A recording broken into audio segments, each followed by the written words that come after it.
Otep à tous, bien-aimés frères et sœurs.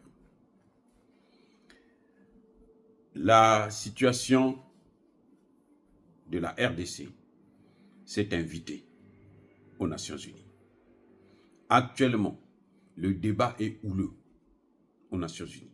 Le combat continue entre les BRICS et l'OTAN. Aux Nations Unies, je crois que maintenant, Tshisekedi peut compter sur le soutien de la Russie, le soutien inconditionnel et incontestable de la Russie, qui est prêt et qui, en cas de, sera prêt à utiliser son veto pour la RDC ou en faveur de la RDC. Ça, c'est une victoire diplomatique.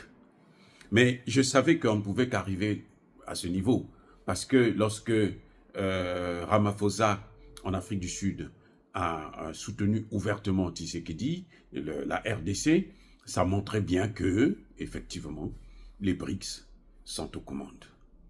Parce que Ramaphosa, c'est un membre influent, un membre créateur des BRICS.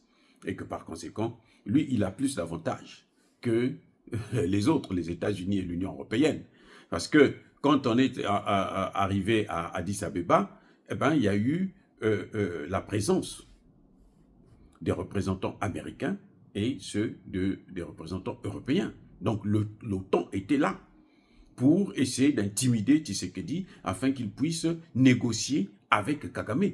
Toute négociation avec Kagame serait de la part de Tshisekedi une trahison. Il ne doit plus négocier avec Kagame. C'est fini. Et Kagame a eu 30 ans pour négocier et le résultat, on le voit. Maintenant, il n'y aura plus de négociation. S'il veut la guerre, il faut lui donner cette guerre. Ne vous fiez pas à ce qu'il raconte que le Rwanda a des missiles sol, air ou quoi machin. On s'en fout de ça. En tout cas, ce qui est en train de se passer là, c'est que sur le terrain, sur le sol congolais, les Rwandais sont en train de perdre un nombre très, très considérable de leurs soldats. Ils sont en train de mourir par centaines et par milliers. Ah oui. Ne vous leurrez pas. C'est pas ce qu'on vous fait croire là, c'est faux. Avant que les Wazalendo ne rentrent dans la danse, oui, ils avançaient, ils faisaient ce qu'ils voulaient. Mais actuellement, ils ne le font plus. Je vous apprends que le président rwandais, Paul Kagame, le génocidaire criminel, vient de limoger le commandant des forces spéciales, un général, le général Rouki,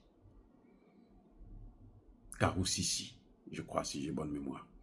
Il vient d'être limogé parce que Kagame avait demandé à ce que ses troupes puissent rentrer dans Goma avant la fin du mois de décembre. Il voulait visiblement empêcher l'organisation des élections, mais il n'a pas pu. C'est pas qu'il n'a pas essayé. Ils ont essayé, ils n'ont pas pu. Et maintenant, au niveau des Nations Unies, quand ils sont allés dernièrement là, à ce mini-sommet de l'Union africaine, eh bien, l'Afrique du Sud s'est imposée. Elle a soutenu ouvertement la RDC. Aux Nations Unies, actuellement, c'est la Russie et la Chine qui supportent la RDC. La Russie a même dit qu'elle est prête à intervenir au Congo si le Rwanda ne retire pas ses troupes. Un ultimatum. La balle est du côté de Tshisekedi. Il faut que Tshisekedi comprenne qu'il doit, il doit changer de partenaire au niveau du renseignement. C'est clair. Il doit changer de partenaire. Il doit changer de partenaire pour l'achat des armes. Il doit mobiliser tous les Congolais. Tous les Congolais. Si Kagame veut la guerre, tous les Congolais doivent lui faire la guerre. Au Conseil de sécurité, là, Kagame ne pourra plus rien faire. Les Français ne veulent pas, avec les Américains, ils ne veulent pas qu'il y ait une résolution pour demander à Kagame de retirer ses troupes. ils le font timidement. Ce que vous voyez là, c'est l'hypocrisie. Parce que quand ils le demandent, et puis de l'autre côté, ils envoient l'Union européenne signer des accords avec le Rwanda pour l'exploitation des matières premières, qui sont où? Posez-moi la question, mais au Congo démocratique. Donc ce sont des hypocrites. On ne peut pas leur faire confiance. Dieu merci que là, nous avons la Russie et la Chine qui soutiennent clairement, ouvertement, sans condition, la RDC. Et la Russie dit qu'elle est prête à intervenir si le Rwanda ne veut pas retirer ses troupes. Eh oui. Au point où les États-Unis savent. Ils savent. De toutes les façons, ils sont perdus. Ils sont perdus. Le monde multipolaire, là, c'est fini. Et on ne peut plus continuer comme ça. S'ils veulent la guerre, je crois que maintenant, ils auront cette guerre. Dire cela, c'est inciter à la haine ou à la violence. Non. Je voudrais seulement rappeler que le conflit en RDC a déjà fait, Kagame a déjà tué 18 millions de Congolais. 18 millions de Congolais. Vous avez vu la réaction d'Israël à Gaza. Vous savez c'était pour combien? Pour 3 000. 3 000 Israéliens. Nous parlons pas de 18 000. Nous parlons de 18 millions. Ça suffit. Et personne n'en parle. Les Français et les Américains n'en parlent pas. Maintenant, ils savent. De plus en plus, l'avantage que nous avons, c'est que de plus en plus, la population est en train de prendre ses responsabilités. Il y a eu encore une autre marche, tout récemment. C'est je pense, ce matin ou hier. Les Congolais ont encore marché devant, ils ont manifesté devant les chancelleries occidentales pour leur demander de quitter leur territoire. Ils ne nous apportent rien. Si vous ne nous arrangez pas, ne nous dérangez pas. Allez vous faire voir, repartez chez vous. Comme ça, vous allez voir si nous, on va mourir. Si les Rwandais vont venir nous tuer tous et prendre notre pays.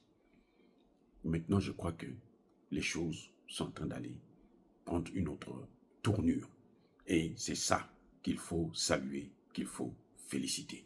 Dire cela, c'est inciter à la haine ou à la violence. Yaba kolerve. Yamaleve. Encore une fois de plus, bien aimés frères et sœurs, je persiste et je signe. Soyez bénis, abondamment bénis par le Dieu des Kémites et par nos ancêtres angélisés.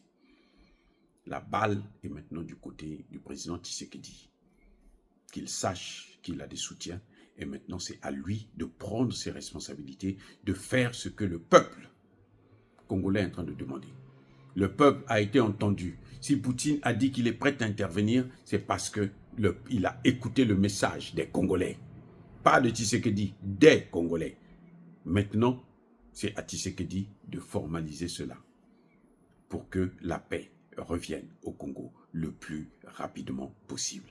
Soyez bénis, abondamment bénis par le Dieu des Kémites et par nos ancêtres angélisés. Mais que tous ceux qui persécutent le continent africain, tous ceux qui tuent les Congolais, déstabilisent le Congo, qu'ils soient noirs, blancs, chinois, arabes, juifs, indiens ou qui qu'ils soient punis, maudits, foudroyés, neutralisés, écrasés, effacés par le Dieu des Kémites et par nos ancêtres angélisés. Vive l'Afrique éternelle, j'ai dit et j'assume.